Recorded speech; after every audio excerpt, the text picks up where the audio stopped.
વિચારતા છો ને તો જો એવી માડીને મંદિરની લાલચ હોત ને બધાને ભેગા કરી અને રૂપિયા છાપવા હોત ને તો માડી છે ને રોજ ગાડી નો સેલ મારી રોજ 4 જણના ઘેર પગલા પાડવા જાત.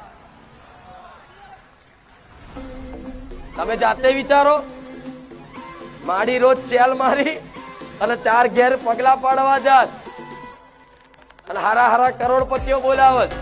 4 ઘેર જાય ને તો મારે એવું કરવું હોય ને તો 4નું બધું થઈ શકે. મંદિર હોનાનું બધું હોય ને હોનાનું તોય બની જાય. તો આજે તે જાહેર મેં એવું કહું છું કે આજે મારી વસ્તી હજુ ભાડે જ રહેશે. જો જુઠ્ઠું બોલું તો મારો રોમ મારું સત લૂંટી જાય. જો મારી વસ્તીએ કોઈ પ્રોપર્ટી આટલા વર્ષોમાં કોઈ પોતાની પ્રોપર્ટી લીધી હોય તો મારો રોમ મારું સત લૂંટી જાય. જો મારા દીકરાએ જો કદાચ આવા પૈસાથી કોઈ